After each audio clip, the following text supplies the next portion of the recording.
नमस्कार। ये briefing professor Ashutosh Kumar और उनकी टीम के शोध पर आधारित है। इसमें हम हिमालय क्षेत्र में ढलानों की अस्थिरता के भू-तकनीकी पहलुओं पर गहराई से बात करेंगे। आज हमारे इस विश्लेषण के 5 मुख्य हिस्से होंगे। हम शुरुआत करेंगे आपदा के संदर्भ से, फिर समझेंगे इसके पीछे के भू-तकनीकी कारण, इसमें मानवीय गतिविधियों का क्या रोल है, और आखिर में इंजीनियरिंग और नीति के स्तर पर क्या समाधान हो सकते हैं।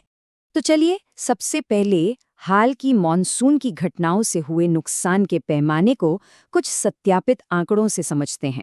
साल 2023 के मॉनसून ने भारत के हिमाचल प्रदेश में बहुत भारी तबाही मचाई थी।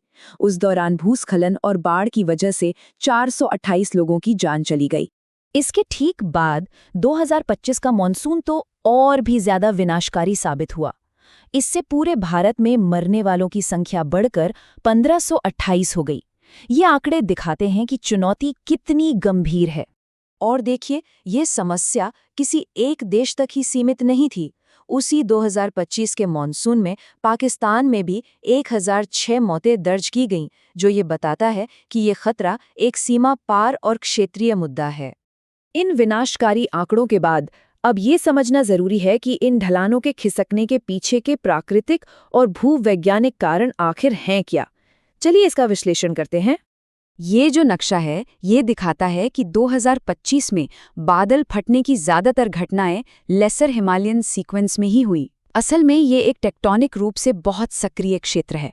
यहाँ की चट्टानें कमजोर हैं और जमीन पर तनाव भी ज्यादा है, जो इसे इस तरह की घटनाओं के लिए बेहद संवेदनशील बना देता है। अब अगर भू-तकनीकी नज़रिए से देखें तो ये ढलान का खिसकना एक पूरी प्रक्रिया के तहत होता है। होता यह है कि लगातार बारिश से पानी मिट्टी के अंदर रिसने लगता है। इससे मिट्टी के कणों के बीच पानी का दबाव, जिससे हम पोर वाटर प्रेशर कहते हैं, वो बढ़ जाता है। ये बढ़ा हुआ दबाव मिट्टी के इफेक्टिव स्ट्रेस को कम कर देता है, जिससे मिट्टी की भार सहने की क्षमता यानी शियर स्ट्रेंथ लगभग खत्म हो जाती है और नतीजा ढलान खिसक जाता है। इस क्षेत्र की जो भूवैज्ञानिक बनावट है वो भी जोखिम को और बढ़ाती है। यहाँ आपको बलुआ पत्थर जैसी कमजोर चट्टानें मिलेंगी। ये पूरा इलाका मेन बाउंड्री थ्रस्ट जैसे सक्रिय फॉल्स के बहुत करीब है, और यहाँ की खड़ी ढलानें तेज बारिश के बहाव और कटाव को और भी गंभीर बना देती हैं। प्राकृतिक कारण तो हैं ही, लेकिन अब हमें उन मानवीय गतिविधियों पर भी ध्यान देना होगा जो इस भूस्खलन के जोखिम को कई गुना बढ़ा रही हैं। इस बारे में तिवारी और उनके सहयोगियों का 2025 का शोध एक बहुत ही महत्वपूर्ण बात पर जोर देता है। उनके मुताबिक भूस्खलन का जो प्राथमिक कारण था वो मानवीय गतिविधियां थीं, जबकि जो अत्यधिक बारिश हुई उसने तो सिर्फ एक ट्रिगर का काम किया। तो ये कौन सी गतिविधियां हैं?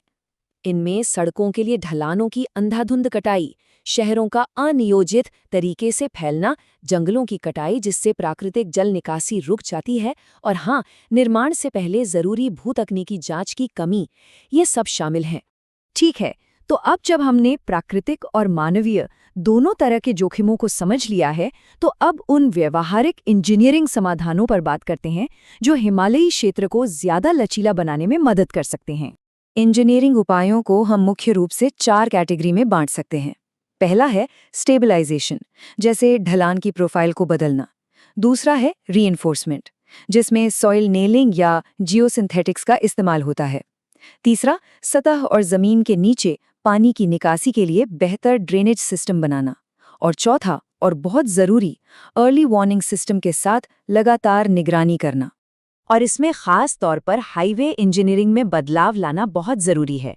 अब हमें सड़कों के डिजाइन को भविष्य में होने वाली ज्यादा तेज बारिश के हिसाब से बदलना ही होगा।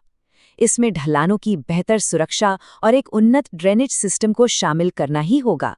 इंजीनियरिंग तो अपनी जगह है, लेकिन एक स्थायी समाधान के लिए हमें बड़े पैमाने पर नीति और योजना के स्तर पर भी सोचना पड़ेगा।